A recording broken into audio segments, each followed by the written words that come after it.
साथियों नमस्कार। किताबी दुनिया में आप सभी का स्वागत है। किताबी दुनिया की विशेष श्रृंखला किसान और किसानी में आज हम आपके लिए लेकर आए हैं चंपारण फार्म जांच आयोग की रिपोर्ट के कुछ अंश। चंपारण फार्म जांच आयोग देश में लोहिया आयोग के नाम से चर्चित हुआ था। इसके अध्यक्ष थे डॉक्टर राम मनोहर लोहिया और वहीं सदस्यों के रूप में खुर्शीद एडी नौरोजी और रामनंदन मिश्र ने अपनी भूमिका का निर्वाह किया था। ब्रिटिश और कांग्रेसी हुकूमत में चंपारण के किसानों की कंगाली का अध्ययन करने वाला लोहिया आयोग शायद देश का पहला ऐसा आयोग था जो सरकार के बजाय एक पार्टी के द्वारा गठित किया गया था, जिसने आम जन के साथ खास वर्गों में भी अपनी विश्वसनीयता हासिल की थी।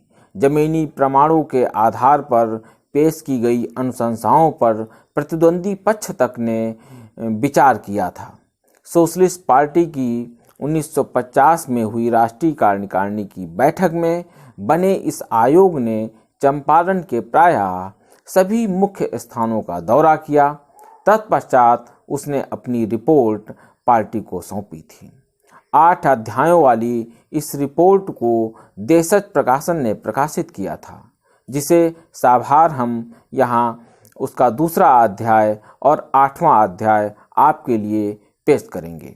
दूसरे अध्याय में जहाँ चंपारण में गांधी के सत्याग्रह से आप लोग परिचित होंगे, वहीं 8वें अध्याय में रिपोर्ट के निष्कर्षों से रूबरू होने का मौका मिलेगा।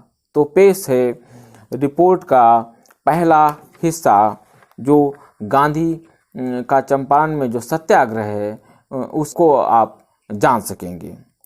शीर्षक है इस दूसरे अध्याय का गांधी और सत्याग्रह। प्रस्फुटित हुआ नया सवेरा, सत्याग्रह की स्ट्रेटजी, सत्य की खोज के लिए प्रतिबद्धता, न शोषण करेंगे न शोषण होने देने का संकल्प, भय मुक्ति का सामूहिक प्रयास, संचय की पहली शर्त, निजी व सामूहिक सफाई अभियान से संगठन का अभ्यास, सत्ता को हिलाने के लिए शिष्ट बर्ताव का अनुशासन, संघर्ष के साथ रचना के लिए शिक्षा, अतिरंजित खबरों के प्रति सतर्कता।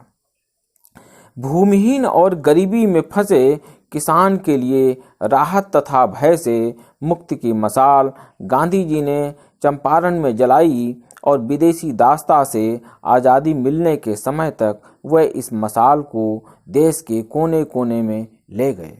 उन्होंने कहा, मैं ऐसे भारत के लिए काम करता रहूँगा जहाँ सबसे गरीब ये महसूस करेंगे कि यह उनका देश है, जिसके निर्माण में उनकी असरदार आवाज़ रही है। ऐसा भारत जहाँ उच्च वर्ग और निम्न वर्ग के लोग नहीं रहेंगे। ऐसा भारत जहाँ तमाम समुदाय के लोग पूर्ण सामंजस्य में रह सकें। हम पूरी दुनिया के साथ शांति बनाकर रहेंगे। हम तो न शोषण करेंगे न अपना शोषण होने देंगे। मैं भारत को स्वतंत्र और शक्तिशाली देखना चाहता हूँ, ताकि वो दुनिया की बेहतरी के लिए इच्छापूर्वक शुद्ध त्याग के वास्ते खुद को प्रस्तुत कर सके। चंपारण के किसानों से पहली मुलाकात में ही गांधी जी को ये पक्का विश्वास हो गया कि न्याय और नैतिकता उनके पक्ष में है। उन्होंने किसानों के मसले के औचित्य को समझ लिया। किसानों के सामने खड़े होने पर उन्हें ऐसा मालूम हुआ कि वह ईश्वर, सत्य और अहिंसा के मूर्त रूप के सामने खड़े हैं। जब उन्होंने इस प्रकार की भावनाओं के उठने के कारणों का अन्वेषण करना आरंभ किया, तो वह इस निष्कर्ष पर पहुँचे कि चंपारण की जनता से उन्हें प्रेम है और सत्य अहिंसा के सिद्धांत में उनका अडिग विश्वास ही इसका कारण है।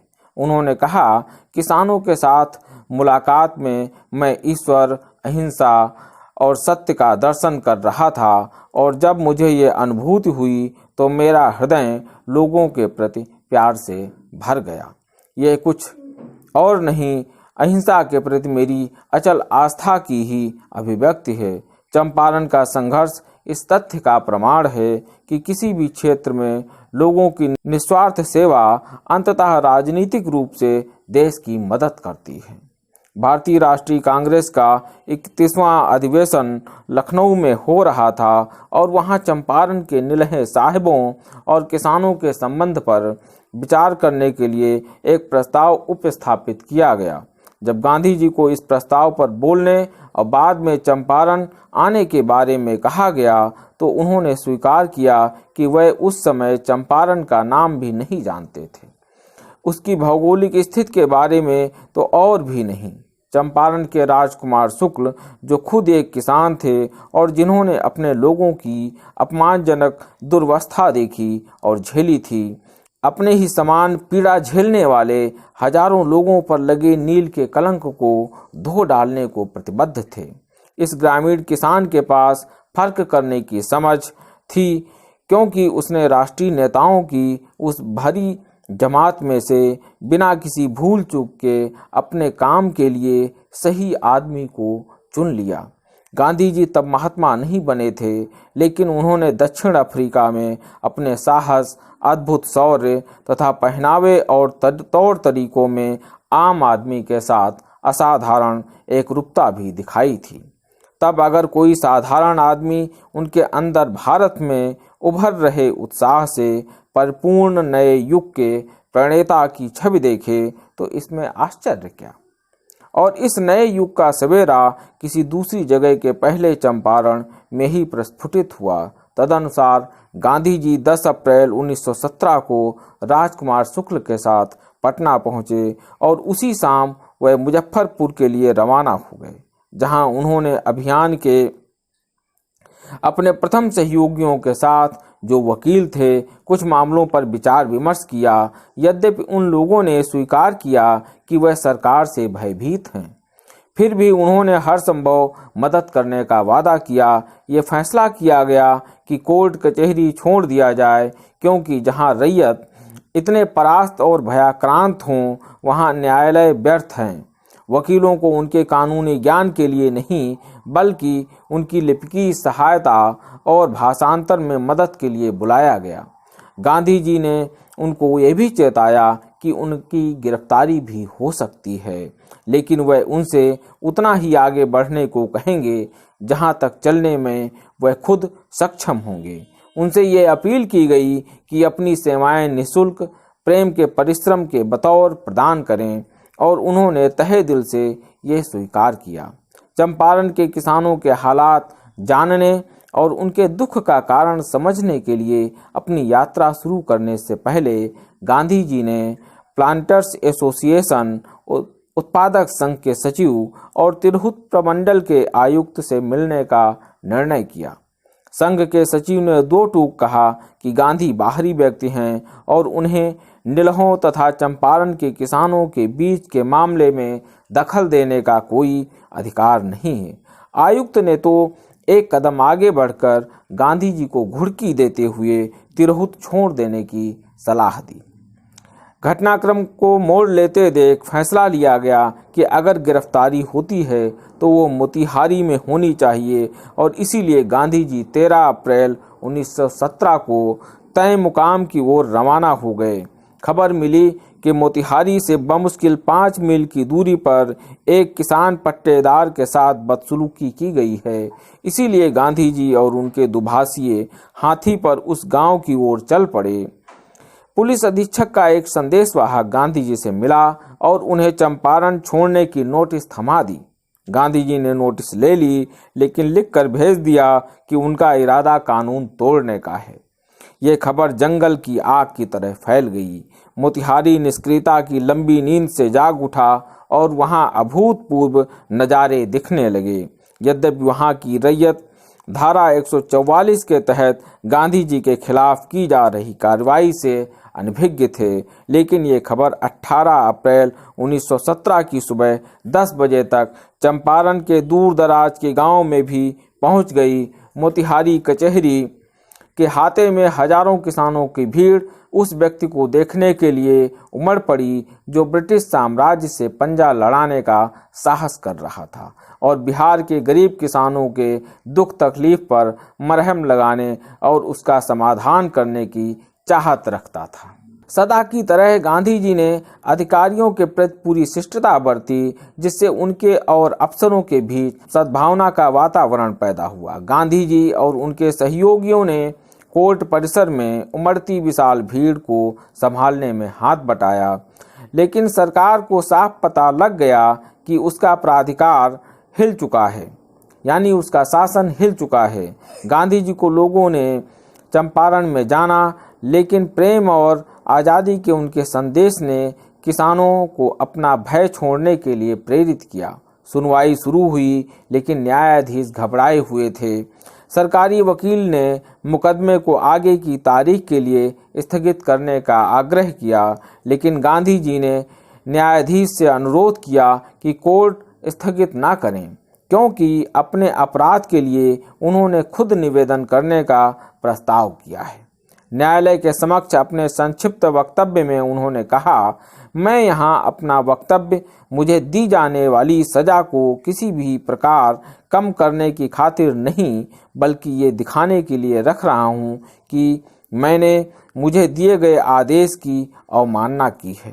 कानून संबद्ध प्राधिकार के प्रति सम्मान के अभाव में नहीं, बल्कि स्वत्व के उच्चतर कानून और अंतरात्मा की आवाज़ का पालन करने के लिए ऐसा किया है। बहरहाल न्यायाधीश सुनाए जाने के पहले ही लेफ्टिनेंट गवर्नर ने मुकदमा वापस ले लिया और गांधी जी को अपनी जांच यात्रा जारी रखने की अनुमति मिल गई।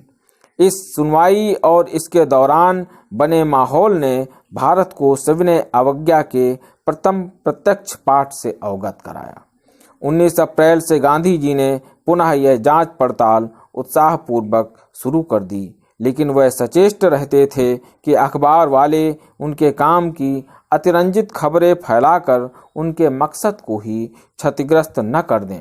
निलहों की शत्रुता को जानते हुए गांधी जी सबसे पहले तो उन गरीब भयग्रस्त रैयतों को निलहों द्वारा की जा रही बदसलूकी से बचाना चाहते थे और इच्छा रखते थे कि सत्य की उनकी खोज में कोई बाधा उत्पन्न न हो।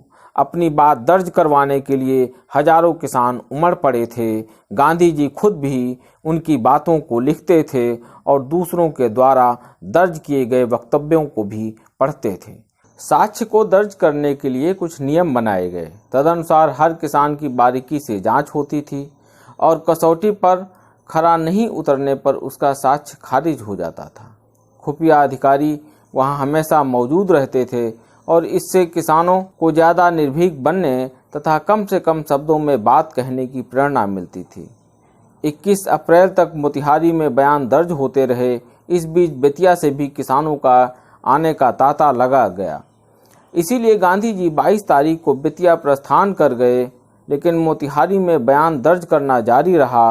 बेतिया में गांधी जी का जिस जोशीले ढंग से स्वागत हुआ वो अभूतपूर्व था। हजारों लोग अपने आदरणीय देशवासी और मुक्तिदाता को देखने उमड़ पड़े।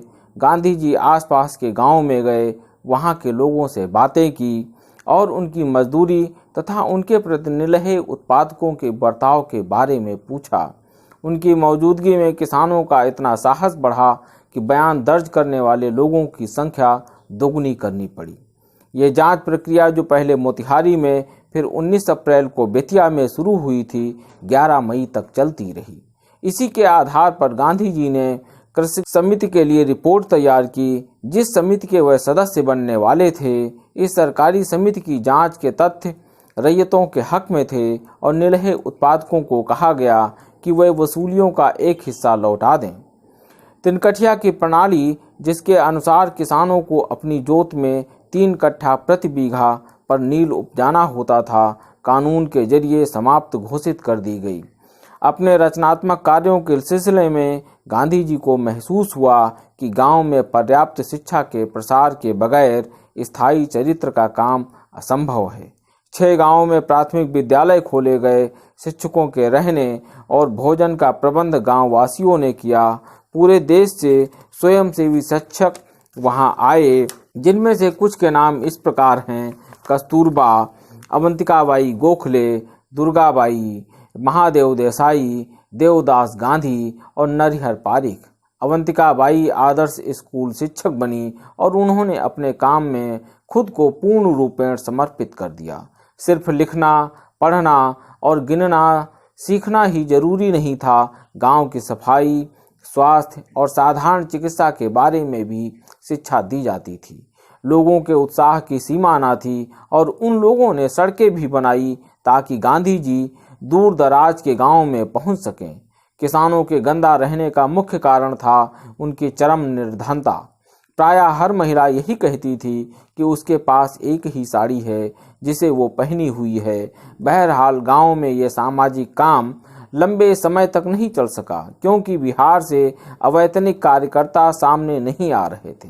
स्वयं सेवकों के समक्ष जो आदर्श प्रस्तुत किया गया वो आत्मत्याग का रास्ता था। जिन्होंने सत्य को स्वीकार किया, भय का त्याग किया और गरीबी अपनाई, वही गरीबों और पद दलितों के हितों के लिए खड़े हो सके। साथियों, लोहिया आयोग की रिपोर्ट का दूसरा अध्याय हमने आपके सामने रखा। अब आयोग की जो रिपोर्ट का निष्कर्ष है वो हम आपके सामने रख रहे हैं, उसको आप देखिएगा और समझिएगा। रिपोर्ट का 8वां अध्याय है निष्कर्ष के रूप में, जो इस प्रकार है। 30-40 साल पहले चंपारण के साथ गांधी युग का प्रारंभ हुआ। राजनीतिक आज़ादी की आकांक्षा तो पूरी हो गई, लेकिन सामाजिक न्याय और यहाँ तक कि न्यूनतम जीवन स्तर की भूख अभी शांत नहीं हुई है। चंपारण एक बार पुनः देश में परिवर्तन का वाहक बन सकता है। महात्मा गांधी ने 29 अक्टूबर 1944 को चंपारण के लिए विशेष रूप से महत्वपूर्ण बात कही थी। सविनय अवज्ञा और असहयोग उन लोगों के लिए गढ़े गए हैं जो जमीन जोतने वाले हैं, जिनके पास कोई राजनीतिक आधार नहीं है, लेकिन जैसे ही उन्हें राजनीतिक अधिकार प्राप्त हो जाते हैं, उनकी तमाम शिकायतों का निपटारा विधायी माध्यमों से किया जाएगा। लेकिन शायद आप कहेंगे कि उनके पास इतनी राजनीतिक शक्ति नहीं है। मेरा उत्तर है, यदि स्वराज जनता के उपायों से प्राप्त किया जाता है और इसे अवश्य ही हिंसा के माध्यम से प्राप्त किया जाना चाहिए, तो किसानों को अपने तई आगे आने चाहिए और उनकी आवाज़ सबसे अधिक सुनी जानी चाहिए। लेकिन यदि ऐसा नहीं होता है और सीमित मताधिकार के आधार पर जनता और सरकार के बीच कोई व्यावहारिक समझौता होता है, तो जमीन जोतने वालों के हितों का सर्वोपरि ख्याल रखा जाएगा। यदि वैधानिक प्रक्रिया से किसानों के हितों की रक्षा नहीं हो पाती है, तो किसानों के पास हमेशा सविनय अवज्ञा और असहयोग आंदोलन का सर्वोच्च रास्ता अख्तियार करने का विकल्प मौजूद है। पर जैसा कि मैंने बहुत पहले 1932 में कहा था कि अंतिम तौर पर अन्याय एवं शोषण के खिलाफ अहिंसक संगठन, अनुशासन और बलिदान की शक्ति ही जनता के वास्तविक रक्षा दुर्ग का निर्माण करती है, न कि विधायी कागजात, वीरतापूर्ण शब्द और जोशीले भाषण। अगर बिहार और भारत की सरकार इस रिपोर्ट पर अमल करने से इनकार करती है, तो चंपारण की जनता उपरोक्त कथन को बखूबी याद करेगी कि अन्याय एवं शोषण के खिलाफ अहिंसक संगठन, अनुशासन और बलिदान ही जनता के वास्तविक रक्षा दुर्ग हैं। चंपारण का बलिदान एवं असीमित पीड़ा अभी भी पूरे भारत में लपटें पैदा कर सकती है। इसी से भूमि उपयोग की एक नई प्रणाली जन्म लेगी। पिछले अध्यायों में की गई अनुशंसाओं का सार संक्षेप नीचे प्रस्तुत है। नंबर 1, चीनी मिलों के स्वामित्व वाले सभी फार्म चंपारण के किसानों को लौटा देने चाहिए। फार्म मजदूर और स्थानीय गरीब किसानों के सहकारी स्वामित्व में इन फार्मों का पहले की भांति रखरखाव होना चाहिए। यदि सहकारी समितियों के महासंघ का समुचित रूप से योजना बनाकर गठन किया जाए और उस पर काम किया जाए, तो इन चीनी मिलों का स्वामित्व लेने के लिए संसाधन भी एकत्र किए जा सकते हैं। नंबर 2 है, भारत सरकार और बिहार सरकार को संयुक्त रूप से सभी खेती योग्य पड़ती भूमि को अपने स्वामित्व में ले लेना चाहिए, ताकि व्यक्तिगत भूधारकों के सभी बंदोबस्त रोके जा सकें और खेतिहर पलटन द्वारा इस पर खेती की जा सके। खेती योग्य पड़ती भूमि जिले के उत्तर से हिमालय की तलहटियों तक फैली हुई है, जिसमें 3.5 लाख एकड़ से ऊपर की भूमि खेती के लिए उपयुक्त है। यदि इन पर खेती आरंभ की जाए तो खाद्य आपूर्ति में वृद्धि होगी और जमीन पर दबाव घटेगा। इस भूमि पर तेजी से खेती शुरू करने का एकमात्र रास्ता है खेतिहर पलटन का इस्तेमाल। इससे चंपारण के परेशान हाल किसानों को फायदा होगा। राज्य द्वारा गठित की गई खेतिहर पलटन को कृषि एवं कुटीर शिल्प उद्योग तक सीमित रहना चाहिए और स्पष्टतः ये सशस्त्र सेना का अंग नहीं होगी। खेतिहर पलटन से मुख्यतया चंपारण से बाहर के लोगों को भर्ती करना होगा। नंबर 3 है सामूहिक जमीन, जो कि जमीन के प्रति भूख की वजह से विलुप्त हो गई हैं, गांव में फिर से आबाद करना होगा और इस पर आगे किसी भी तरह के अतिक्रमण की रोकथाम करनी होगी। खाद्य उत्पादन बढ़ाने और जमीन पर दबाव कम करने के लिहाज से ये जमीन उतनी ज़्यादा मात्रा में नहीं है, अतः इसे सामूहिक उपयोग के लिए सुरक्षित रखना चाहिए और इस पर खेती नहीं की जानी चाहिए। नंबर 4, तमाम उपलब्ध गृह स्थलों का स्वामित्व गांव के पास होना चाहिए और ग्राम समिति द्वारा इनका बंदोबस्त किया जाना चाहिए। वास भूमि को ढहाने वाले और मवेशी बांधने वाले भूस्वामियों पर निवारण दंड अधिरोपित करना चाहिए। नंबर 5, गांव में सभी रास्तों को दोबारा बहाल करना चाहिए। नंबर 6, बुआई, निराई और खास तौर से कटनी के समय श्रम की अकस्मात मांग को पूरा करने के लिए निम्नलिखित कदम उठाए जाने चाहिए। पहला है अन्य पेशों से जुड़े स्वयं सेवकों का एक दल उपलब्ध किया जा सकता है। प्राथमिक विद्यालय से ऊपर के सभी शैक्षिक संस्थान कटनी और बुआई के मौसम में कृषि मजदूरी को अपने पाठ्यक्रम और परीक्षा में उत्तीर्ण होने की अनिवार्य शर्त बना सकते हैं। इससे मौसमी मांग की कठिनाई पर काबू पाने में मदद तो मिलेगी ही, विद्यार्थियों के सामान्य कौशल में भी इजाफा होगा। अगला बिंदु है गांव में सहकारिता को बढ़ावा देने के लिए सम्मिलित प्रयास करना चाहिए। गांव की आबादी के सभी हिस्सों को एकजुट होकर बुआई और कटनी में सभी श्रेणी एवं जाति के किसानों की सहायता करनी चाहिए। इसके लिए स्वामित्व कानूनों में क्रांतिकारी परिवर्तन करने होंगे। गांव को समतामूलक सभ्यता के मार्ग पर आसीन करना होगा और अनेक प्रशासनिक एवं सहकारी गतिविधियों के लिए ग्राम संसद को केंद्र बनाना होगा। ग्राम संसद ग्राम पंचायत के माध्यम से स्वयंसेवी श्रमिकों के समुचित उपयोग के लिए निर्देश आदि जारी कर सकती है।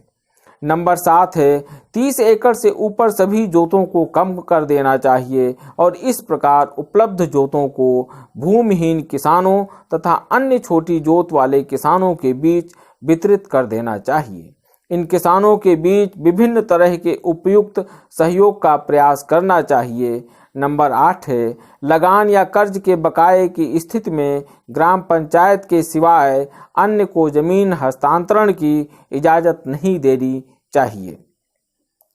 नंबर 9 है मानक दर के अनुसार लगान का नियमन होना चाहिए और बटाईदारी को बिल्कुल छोड़ देना चाहिए। अस्थायी तौर पर भूस्वामी को उपज का 5वां भाग लेने की इजाज़त दी जा सकती है, लेकिन आज जो बटाईदार खेत को जोत रहा है जल्द ही उसे खेत का मालिक बन जाना चाहिए। नंबर 10 लघु उद्योग इकाइयों का जाल बिछा देना चाहिए। ग्राम उद्योगों का अभाव एक ऐसी समस्या है जो निजी पहल या यहाँ तक कि ग्राम पंचायत की पहल के वश में नहीं है। ग्राम उद्योगों के प्रोत्साहन के लिए चंपारण जिला बोर्ड का एक विभाग बनाया जाना चाहिए। नंबर 11 बड़े चावल एवं गेहूं मिल तथा तेल एवं ईख पेराई मिलों के स्थान पर धीरे धीरे 10 या 20 गांव के समूह के सहकारी स्वामित्व वाली इकाइयां स्थापित करनी चाहिए। नंबर 12 चंपारण में मलेरिया तथा घेघा रोग का व्यापक प्रकोप है। गांव के गांव इनसे तथा अन्य रोगों से आक्रांत हैं। ऊपर सुझाए गए भूमि सुधारों के साथ साथ कुछ स्वास्थ्य योजनाएं अपरिहार्य तौर पर बनाई जानी चाहिए। स्वास्थ्य में सुधार एवं जनसंख्या नियंत्रण हेतु निम्नलिखित कदम उठाए जाने चाहिए। पहला है एक स्वास्थ्य योजना आरंभ की जानी चाहिए। दूसरा है जनसंख्या वृद्धि की रोकथाम के लिए कारगर उपाय करने चाहिए। गांव में खुले में शौच की जगह वर्धा ट्रेंच शौचालय प्रणाली को अपनाना चाहिए। साथियों, ये लोहिया आयोग का दूसरा भाग जो हमने आपके लिए प्रस्तुत किया, ये निष्कर्ष के तौर पे था। साथियों, 100 दिनों से अधिक समय से दिल्ली की सीमा पर किसान अपनी मांगों को लेकर बैठे हुए हैं, नए 3 कानूनों को रद्द कराने के लिए बैठे हैं। ऐसे इस समय में लोहिया आयोग की रिपोर्ट से रूबरू होना आप सभी का बहुत ज़रूरी है। पिछले 7 दशकों के दौरान लोहिया के चेले यानी शिष्य बिहार, उत्तर प्रदेश से लेकर दिल्ली की सत्ता के जीत हार के खेल का स्वाद चखते आ रहे हैं। कुछ तो आज भी चख रहे हैं। इसमें अधिकांश ने अपना खूब उद्धार किया है, लेकिन किसानों के लिए क्या किया, उनके उत्थान के लिए क्या किया, ये एक बड़ा सवाल है। यही नहीं, आज जो सत्ता किसान और किसानी को खत्म करने पर आमादा है, उसे यहाँ तक पहुँचाने और मान्यता दिलाने में लोहिया के अनेक चेलों का अतुलनीय योगदान रहा है। ऐसे में इस रिपोर्ट का आपके सामने पाठ करना मुझे ज़रूरी लगा, किताबी दुनिया को ज़रूरी लगा। आपको ये पाठ अगर अच्छा लगा हो तो किताबी दुनिया को लाइक करिए, सब्सक्राइब करिए, कमेंट करिए और अपनी राय से हमें अवगत कराइएगा। शुक्रिया।